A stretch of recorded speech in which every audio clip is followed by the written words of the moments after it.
साल 2017 इस दुनिया के सबसे डरावने सालों में से एक था, क्योंकि इस साल जुलाई अगस्त के समय फेसबुक के एक एक्सपेरिमेंट ने पूरी दुनिया में तहलका मचा दिया। जी हाँ, मैं उसी फेसबुक की बात कर रहा हूँ जिसका आप रोज इस्तेमाल करते हो। हुआ ये था कि फेसबुक के इंजीनियर्स एक बहुत ही एडवांस्ड चैट बॉट बनाने में लगे थे। चैट बॉट होते हैं ना, आपने शायद यूज भी किया होगा, जिसको आप मैसेज करते हो और वहाँ से ऑटोमेटिकली रिप्लाई आता है। आप असल में मशीन से बात करते हो जो कि हेलो हाय करके बिल्कुल एक इंसान की तरह बात करता है। तो फेसबुक ऐसे चैटबॉट्स बनाने में लगे थे जो कि सिर्फ हाय हेलो ही नहीं, बल्कि हंस के, रो के, नाराज होके, गुस्सा करके इंसानी आवाज में लोगों से बात करे। इसी एक्सपेरिमेंट के दौरान फेसबुक के एक बहुत ही इंटेलिजेंट डेवलपर के मन में एक आइडिया आया कि चलो दो बॉट्स यानी दो प्रोग्राम को इंसानों से नहीं बल्कि आपस में बात कराते हैं। उन्होंने बॉट्स का नाम रखा बॉब और एलिस, और एक बहुत आश्चर्यजनक तरीके से दोनों आपस में बात करने लगे। उन्होंने आपस में बात क्या किया उसकी कॉपी ये रही। Bob, I can everything else। फिर एलिस ने बोला balls have zero to me ... Bob, you I everything else। Alice, balls have a ball to me ...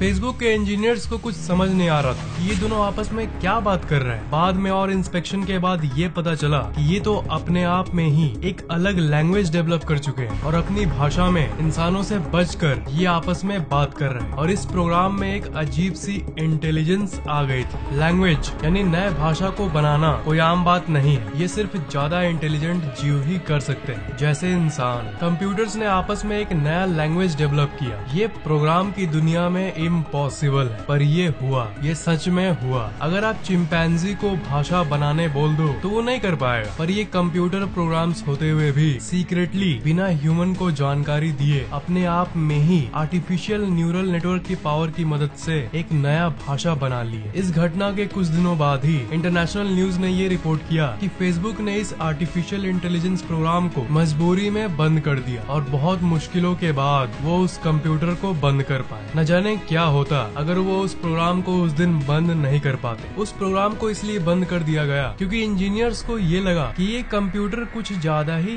coat and quote smart बन गए थे और वो कंट्रोल के बाहर जा रहे थे। कुछ भी हो, आर्टिफिशियल इंटेलिजेंस की दुनिया की ये सबसे डरावनी घटनाओं में से एक थी। क्या होगा अगर कंप्यूटर्स इंसान जैसे खुद सेल्फ अवेयर हो जाए और बातों को समझने लगे? और क्या होगा अगर आर्टिफिशियल इंटेलिजेंस इंसानों के समान इंटेलिजेंट नहीं बल्कि उससे ज्यादा स्मार्ट बन गए? तो क्या वो इस दुनिया पर राज कर सकेंगे? आर्टिफिशियल इंटेलिजेंस मतलब एक ऐसा कंप्यूटर प्रोग्राम जो खुद सोच सकता है और खुद ऐसे ऐसे काम कर सकता है जो इंसान भी नहीं कर पाते। और ये सब चीजें कोई बहुत दूर की फ्यूचर की बात नहीं है, ये सब आ चुका है। आज के समय में भी ये हो रहा है। ज्यादातर लोगों को पता ही नहीं है और उस गति का अंदाजा भी नहीं है जिस गति से ये आर्टिफिशियल इंटेलिजेंस हमारी दुनिया में डेवलप हो रही है। शायद आपको पता न हो, पर आप इस आर्टिफिशियल इंटेलिजेंस को हर समय इस्तेमाल करते हो, हर समय। एलेक्सा, एप्पल की सीरी, गूगल असिस्टेंट, ये सब और कुछ नहीं, ये आर्टिफिशियल इंटेलिजेंस ही है। आपको पता भी नहीं चलता कि ये आपकी जिंदगी को किस तरह कंट्रोल कर रहा है। आप जब फेसबुक पर किसी पेज को लाइक करते हो, मान लो आपने एक कॉमेडी पेज को लाइक किया, तब आप ये नोटिस करते होंगे कि उसी तरह के सिमिलर कॉमेडी पेजेस को फेसबुक आपको रेकमेंड करता है। और जिस तरह के वीडियोस आप यूट्यूब पर देखते हो, उसी तरह के वीडियोस यूट्यूब आपको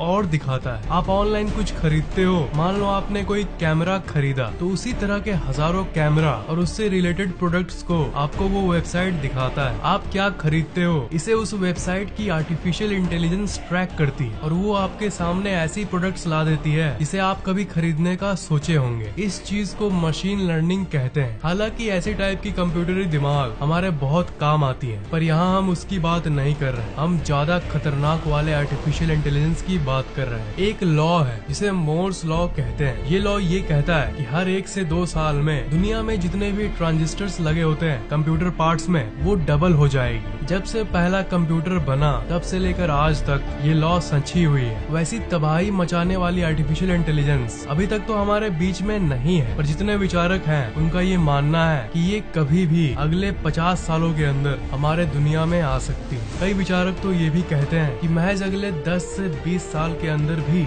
ये आ सकती है। हम उस खतरनाक इंटेलिजेंस के बारे में बात कर रहे हैं, जो सबसे इंटेलिजेंट लोग हैं दुनिया के, जो कि टेक्नोलॉजी को शेप करते हैं और जो हमारी आने वाली दुनिया का अध्ययन करते हैं उनमें से कई रिसर्चर्स ने ये कहा है कि AI यानी आर्टिफिशियल इंटेलिजेंस हमारी दुनिया की सबसे भयंकर चीज होगी जो आज तक बनी है, और ये हमारे पूरे सिविलाइजेशन की आज तक का सबसे बड़ा खतरा होगा। सर स्टीफन हॉकिंग ने एक बार नहीं बल्कि कई बार अपने जीवन काल में ये कहा था कि AI could end mankind। जो लोग आर्टिफिशियल इंटेलिजेंस को पूरी तरह से समझते हैं उन्होंने ऐसी कई स्टेटमेंट्स को कहा है, जैसे आर्टिफिशियल इंटेलिजेंस हमारी दुनिया की सबसे आखिरी इन्वेंशन होगी, आर्टिफिशियल इंटेलिजेंस हमारे दुनिया का अंत होगा, अगर हमने कंप्यूटरी दिमाग का कंट्रोल खो दिया तब इस दुनिया में एक लड़ाई होगी, एक लड़ाई जो कि कंप्यूटर्स और इंसानों के बीच में होगी, एक लड़ाई जिसे इंसान कभी भी नहीं जीत पाएंगे। और क्यों नहीं जीत पाएंगे? क्योंकि अगर कंप्यूटर्स आपस में अपना खुद का भाषा बना सकते हैं और खुद बात कर सकते हैं और खुद को डेवलप कर सकते हैं, इन सब चीजों को मिलाकर अगर एक बहुत इंटेलिजेंट AI बना तब वो एक इंसानी दिमाग से कहीं ज्यादा इंटेलिजेंट होगा। पूरी धरती पर इंसानों से ज्यादा इंटेलिजेंट दिमाग और किसी चीज या प्राणी का नहीं होता, पर अगर कंप्यूटर्स ऐसा करने में सक्षम होते हैं तो ये एक बहुत ही खतरनाक बात है। हम लोग चाहे कोई सा भी तरीका अपना लें, कितनी भी कोशिश करें इन रोबोट्स को हराने का, हम ये कभी भी नहीं कर पाएंगे, क्योंकि उनकी माइंड की पावर अनलिमिटेड टाइम्स ज्यादा होगी। ये ऐसा ही होगा जैसे एक चींटी इंसान से लड़ रही हो। यहाँ पर चींटी हम लोग इंसान हैं और ये इंसान वो रोबोट्स हैं। अगर कंपेयर करें तो आपको ये फैक्ट तो पता ही होगा कि जितने जीव और प्राणी इस दुनिया में रहते हैं उन सब में से सबसे सुपीरियर हम इंसान ही हैं, इंटेलिजेंस के मामले में भी और बाकी चीजों के मामले में भी। और इसलिए इंसान सालों से धरती पर राज करते आ रहे हैं। पर आज आपको एक फैक्ट बता दूं कि इंसान और एप को अगर हम लोग कंपेयर करें तो आपको ये जान के हैरानी होगी कि एप्स असल में इंसान के बहुत करीब है। अगर बुद्धि के मामले में बात करें तो अगर एप की इंटेलिजेंस 55 है तो इंसान की 60 है, मतलब दोनों में थोड़ा सा ही फर्क है, पर वो छोटा सा गैप ही बहुत कुछ बदल देता है। हम लोग इतने सुपीरियर बन चुके हैं कि हम लोग इतनी ऊंची ऊंची इमारतें खड़ा कर सकते हैं, कोई सा भी औजार बना सकते हैं, आपस में बात कर सकते हैं, और दूसरे तरफ बंदर और एप्स इंटेलिजेंट होते हुए भी ये सब नहीं कर सकते। अगर हम लोग इस धरती पर रहने वाली सारी जीवित प्राणियों की बुद्धि को मापे तो सबसे कम 1 पॉइंट मिलेगा चूहा को, डॉल्फिन्स को मिलेगा 4, चिंपैंजीज को मिलेगा 7, और इंसान जिनकी बुद्धि चिंपैंजी के थोड़े ही करीब है उन्हें मिलेगा 9। और शायद ये सुन के आपके कानों से धुआं निकलने लगे, पर इस पॉइंट की लिस्ट में अगर कोई आर्टिफिशियल इंटेलिजेंस डेवलप हो गया तो उसको वोपिंग 1000 पॉइंट्स आराम से मिल जाएगा, और ये पॉइंट उससे भी ज्यादा हो सकता है। इंसानी दिमाग इतना शक्तिशाली होते हुए भी इसे सिर्फ 9 पॉइंट्स मिला। ये इसलिए क्योंकि दिमाग का साइज लिमिटेड है और ये इस हड्डी स्कल के अंदर मौजूद है, इसलिए जो दिमाग के अंदर के न्यूरॉन्स होते हैं वो सिर्फ लिमिटेड मात्रा में ही आ सकते हैं, लिमिटेड स्पेस के चलते। पर एक आर्टिफिशियल इंटेलिजेंस के पास ऐसी कोई लिमिट नहीं होगी, क्योंकि कंप्यूटर अपने आप को कितना भी एक्सपैंड कर सकता है। दिमाग तो न्यूरॉन से चलता है, पर कंप्यूटर के अंदर अनलिमिटेड पावर आ सकती है। आज से 1000 साल बाद जब प्रोसेसर्स की क्षमता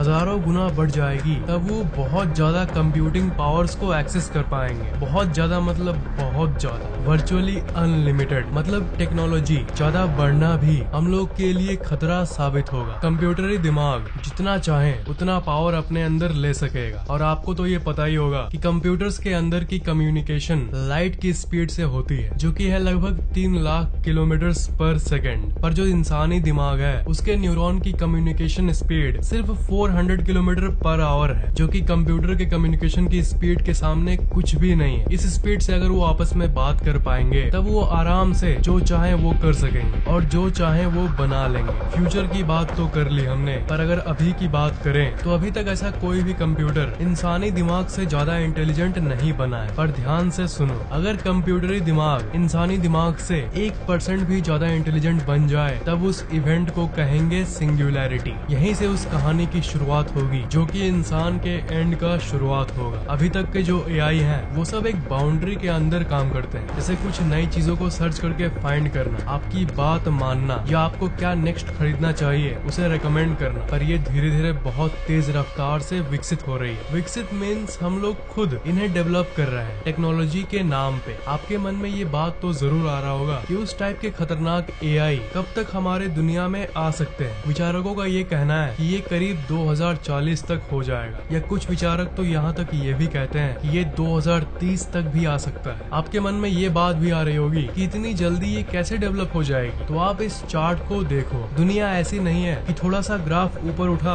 और वो धीरे धीरे उठ रहा है, नहीं, एकदम भयानक कर्व बना है। और ज्यादातर टेक्नोलॉजिकल एडवांसमेंट अभी के कुछ सालों में ही हुई है। पूरी धरती के इतिहास में हमने जितनी तरक्की की है उससे ज्यादा तरक्की हमने अभी के रिसेंट 50 सालों में ही किया है। ज्यादातर साइंटिफिक कम्युनिटी ये मानती है कि जो सिंगुलैरिटी है, जो कि है कंप्यूटर्स के इंसानों से ऊपर उठना, ये जरूर होगा ही होगा। पर एग्जैक्टली क्या होगा जब कंप्यूटर्स इंसान से ज्यादा इंटेलिजेंट होंगे? इसका आंसर ये है कि इंसानियत को इसका आंसर नहीं पता, पर थ्योरीज हद से ज्यादा इंटरेस्टिंग है। ये बहुत ही ज्यादा इंटरेस्टिंग है। कंप्यूटरी दिमाग यानी आर्टिफिशियल इंटेलिजेंस जब इंसानी दिमाग से ज्यादा हो जाएगा तब दो चीजें हो सकती है। केस 1, या तो इंसान इस धरती से लुप्त हो जाएगा कंप्यूटर्स की मनमानी के चलते, या फिर केस 2 ये है कि इंसान हमेशा के लिए अमर हो जाएगा। इंटेलिजेंस जब बढ़ेगी तब असल में वो इंटेलिजेंस अच्छे काम के लिए इस्तेमाल होगा या बुरे काम के लिए, यही तो हम नहीं जानते। अगर वो अपने अंदर इमोशन डेवलप कर ले, कंप्यूटरी भावना डेवलप कर ले, तब केस 2 होगा और वो हमारी हेल्प करेंगे। जिस तरह इंसान में दो तरह के लोग होते हैं ना, कुछ अच्छे होते हैं और कुछ बुरे होते हैं। थ्योरिस्ट्स का ये मानना है कि रोबोट्स में भी शायद इसी तरह के अच्छे और बुरे कैटेगरी वाले रोबोट्स होंगे। आजकल के इंसानों की बात करें तो अच्छे इंसान दुनिया में ज्यादा है, इसलिए ये दुनिया टिकी हुई है। अब रोबोट्स में क्या होगा ये तो वक्त आने पे ही पता चलेगा, जब वो इमर्ज होंगे। किसी भी चीज का आविष्कार असल में बुद्धि यानी इंटेलिजेंस के जरिए ही होता है। अगर आजकल के वैज्ञानिकों को ये बोला जाए कि आप लोग अमर होने की एक लिक्विड निकालो जो कि नेचर के नियमों के खिलाफ है, तब वो इस चीज को असल में नहीं कर पाएंगे, क्योंकि बुद्धि एक नॉर्मल इंसान में लिमिटेड होती है। पर अमर करने की दवाई शायद आर्टिफिशियल इंटेलिजेंस के लिए मुमकिन हो। अगर केस 2 हुआ, यानी अगर रोबोट का नेचर इंसानों का मदद वाला रहा, इंसानों का हेल्प वाला रहा, तब वो शायद हमें लंबी उम्र जीने में मदद कर सकेंगे। और अगर केस 1 हुआ, तब वो चींटी के समान इंसानों को दुनिया से खत्म कर देंगे, खुद की आबादी बढ़ाना चाहेंगे। ये सब बात हम लोग आज इसलिए कर रहे हैं क्योंकि फेसबुक की वो 2017 वाली एक्सपेरिमेंट में जो हुआ वो बिल्कुल नामुमकिन था, और इतिहास में पहली बार ऐसा हुआ था, दो कंप्यूटर्स का आपस में बात करना। It's amazing. आपके मन में शायद ये बात आ रही होगी कि उन्होंने बॉब और एलिस दोनों चैटबॉट्स को बात करने के लिए छोड़ा क्यों नहीं, और एक्सपेरिमेंट करने के लिए उन्होंने इसलिए उन्हें बंद कर दिया क्योंकि इस चैट को एक बार ध्यान से देखो। Bob, I can everything else. I can everything else. शायद इसका मतलब ये हुआ कि I can do everything, यानी मैं कुछ भी कर सकता हूँ। I everything else, यानी इसका शायद मतलब ये हुआ कि हम लोग दोनों मिलकर कुछ भी कर सकते हैं। हो सकता है इसका मतलब ये ना हो, पर इस तरह की कॉन्वर्सेशन से हमें थोड़ा सा हिंट मिल जाता है कि ये आपस में क्या बात कर रहे थे। ऑफ कोर्स ये लैंग्वेज इंग्लिश नहीं थी, पर प्रोग्रामिंग लैंग्वेज में इंग्लिश लेटर्स होती है, और इस चैट में UI ऐसे इंग्लिश वर्ड्स का प्रयोग किया गया था। इसलिए इस चैट में और इन आर्टिफिशियल इंटेलिजेंस में एक लिविंग बीइंग की तरह कुछ तो हुआ था, और इसके लिए थैंकफुल होना चाहिए कि उन्होंने इस प्रोग्राम को बंद कर दिया। नहीं तो शायद ऐसा भी हो सकता था कि वो अपने आप को और विकसित करने की, कि वो अपने आप को और डेवलप करने की नए नए तरीके ढूंढ लेते। आपको ये वीडियो कैसा लगा नीचे कमेंट जरूर करना, लाइक और शेयर करना, और अगर आपने अभी तक सब्सक्राइब नहीं किया है तो सब्सक्राइब जरूर कर लेना।